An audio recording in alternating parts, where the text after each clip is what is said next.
All right, last class, we had talked a little bit about both compare contrast and about Africa, and this is where we are wrapping up today. Yes, sir. Yes, you do. I will get you a packet.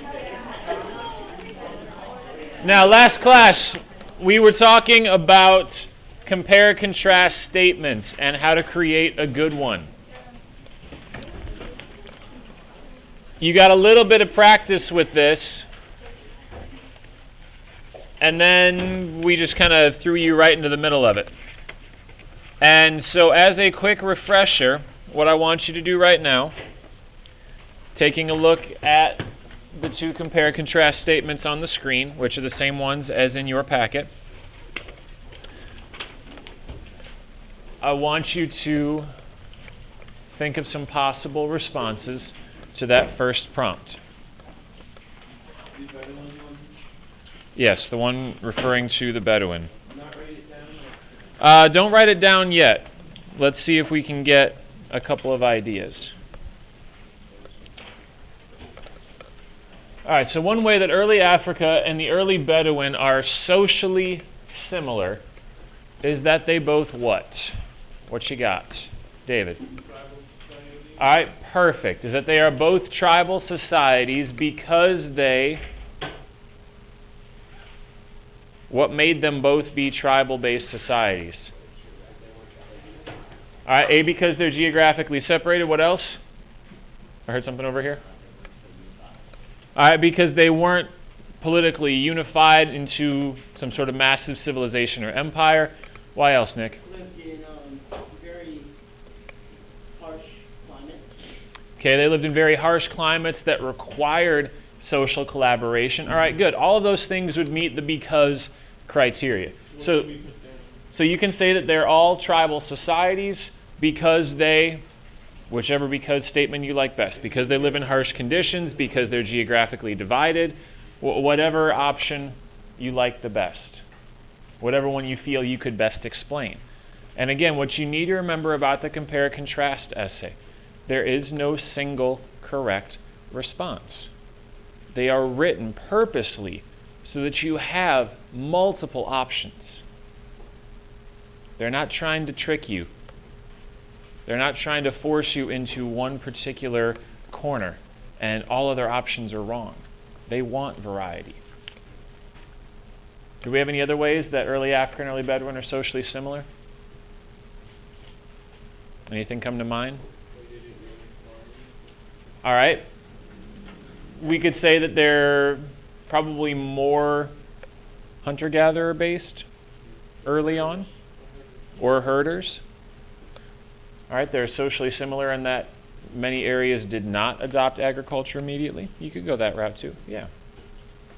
All right, let's skip down to the bottom one then. One way that early Africa and early China are politically similar is that they both what? What do we like here?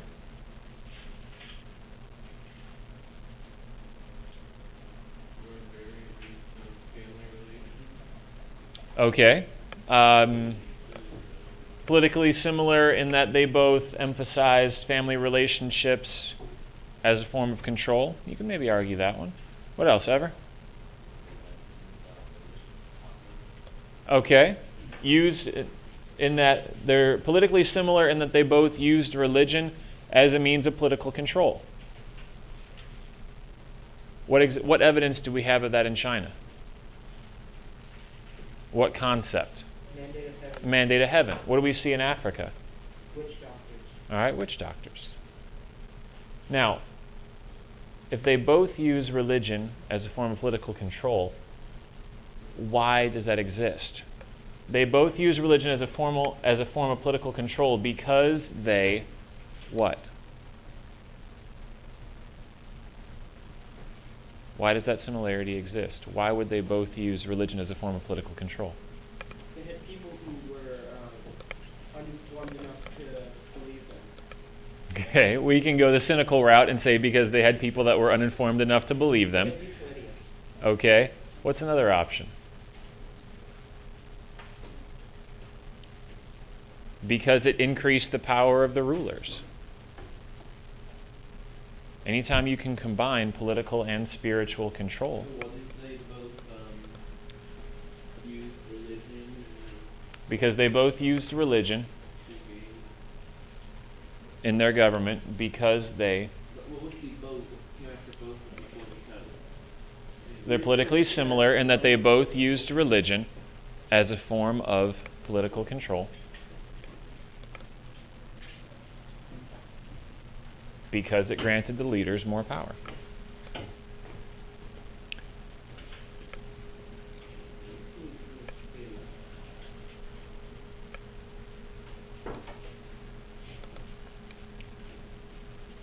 Now, are you guys beginning to feel a little bit comfortable with compare-contrast statements? They're a little hard to come up with sometimes, I know. But do you understand the structure at least? All right, we don't want to have, in African society, they were kind of tribal and they were based on immediate family relationships, and a lot of them didn't develop agriculture. And then in the Bedouin, like, we don't want to do that. We don't want to have the information dump about one topic and then the information dump on the second topic. We want to deal with them together at the same time. And so that's why we use this format. We want to make a very clear statement that both early Africa and early Bedouin societies were similar because they both did something. We want to make that statement very clear and very plain and very obvious. Does that make sense at least? I know sometimes coming up with the particular topics and statements is tricky, but do you understand why we want to do it this way? Nod your heads this way or this way. Or remain totally stationary. It's okay. Avoid info dumping. Right, avoid info dumping. Nick? The template you give us with the 3 paragraphs and that there's 3 paragraphs with these information where you have these, is this only the start of the essay or is this the whole essay? This would be thesis, first body paragraph, second body paragraph. So this is the whole essay, it's not just... Correct. All right, jumping back to Africa. And again, we'll do a little bit more with compare contrast too. We're going to talk about 2 of the West African empires. And again, remember, we were talking last class. Africa has had several significant empires. Africa has not been a backwards continent that's always playing catch up. Africa is not the same throughout the continent. We don't want to treat it as a single entity that is, perfectly the same from top to bottom, left to right. There's a lot of diversity. And so when we look at West Africa, we're going to see a series of empires that crop up. Ghana early on, even before we get into this era that we call the post-classical era. Ghana goes all the way back to the classical age. As Greece and Rome are around, so is Ghana. And that's often not a connection that we make. We typically think of Africa existing in a vacuum. It's off by itself someplace, not really connected to the rest of the world. And while that last part may be true, that they weren't really connected to the rest of the world, Ghana's doing some cool stuff over here. They've got a lot of wealth. They've got a lot of power because they have a lot of wealth. And for the area, they've got a pretty awesome military, which allows them to begin to carve out an empire. So again, they're doing all the same things that the other classical civilizations are. Now, we're also going to give you some vocabulary help because, again, your book likes to use large words, sometimes unnecessarily. You will see this phrase in the chapter. Hopefully you already did because you all read. Large heterogeneous population with a small ethnic core. What on earth does that mean? Mixed people. All right, a large mixed population made up of multiple ethnicities, but with a small ethnic core. What's that last part mean? Small original people. All right, good. A small group of a single ethnicity that makes up kind of the central power structure. So you've got a small group, an ethnic minority, that rules over a large, diverse empire. Doesn't that make more sense? Okay. Why doesn't your book phrase it that way? Just to be fancy. Just because they can. And Ghana is also going to serve as kind of a meeting point for a lot of the different areas around the Sahara. Ghana is going to be kind of stuck right in the middle, this kind of orange blob, which is about here. And so that's a meeting point for a lot of the North African cultures that would have contact with the Romans, and then a lot of the sub-Saharan cultures that wouldn't have had any contact with anybody outside of Africa. So Ghana is going to kind of give an early start to major empire building in West Africa. Now, interesting question. Is there a river valley civilization here that Ghana gets its start from? Because that's how all these other civilizations have started, right? Not really. It comes out of a vacuum. Well, it doesn't really come out of a vacuum, but it builds off of a different basis than a lot of the other places we've looked at.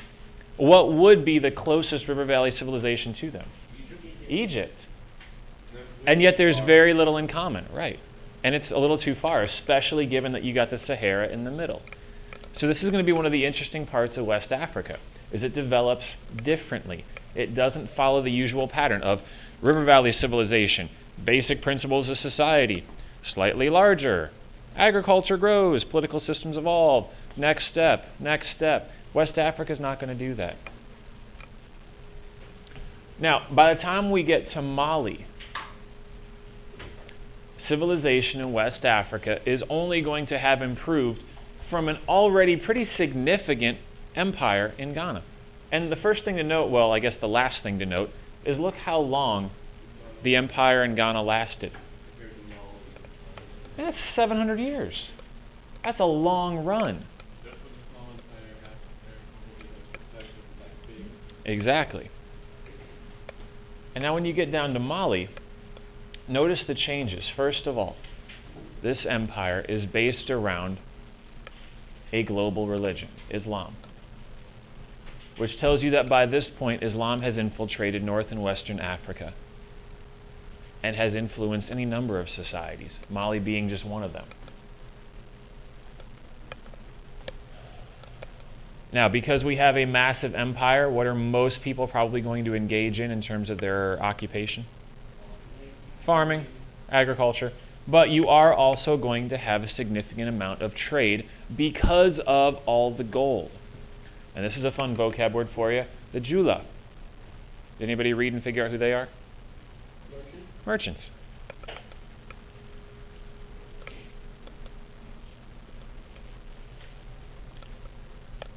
And then a couple of fun people to learn about.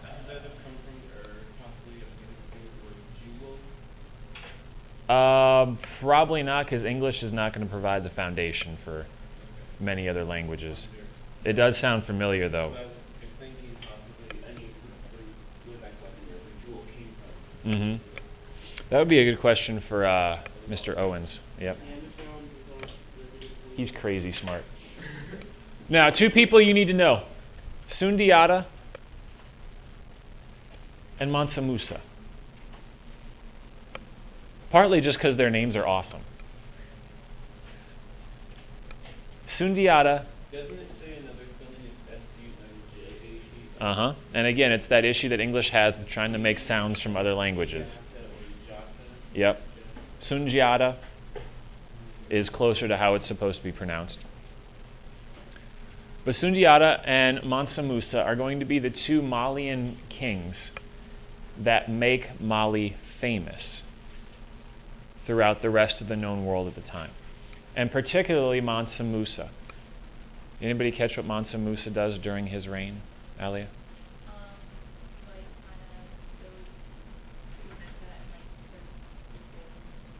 And what's the reason to go to Mecca? Good.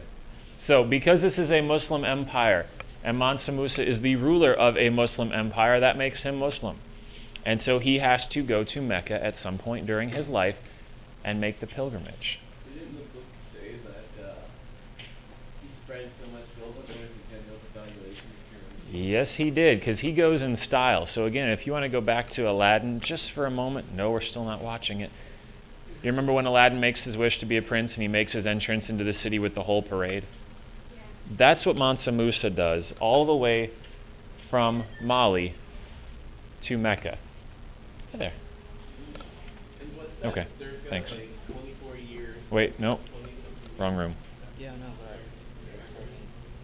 no. Oh, not us, sorry. What's up? That circa some 20-something year span, his lifespan or his reigning span? Probably his reigning span. Okay. Nick? Now, Mansa Musa was going off to Mecca. Who was in charge of the empire when he was absent? Probably some kind of regent. Somebody he felt comfortable leaving in charge. Okay. Either that or he took pretty much the entire entourage with him and just hoped things didn't blow up while he was gone. All right, so to give you a quick summary of all things Malian and a little bit of just West African feel in general, we have a couple minutes worth of short video. This movie was not intended to be funny, but I find it hilarious because there's two narrators. The man who does the typical narration and gives you all the information, and then a woman who I think is providing what would essentially be closed captioning for the blind, because she's describing what's happening on the screen when the narrator takes a break. I don't think it was intended to be funny. It may have been intended for blind people. I don't know. But the end result is hilarious. So, take a couple of minutes. If you find good information that you want to add to your notes, do it. Otherwise, this is a great summary of Mali.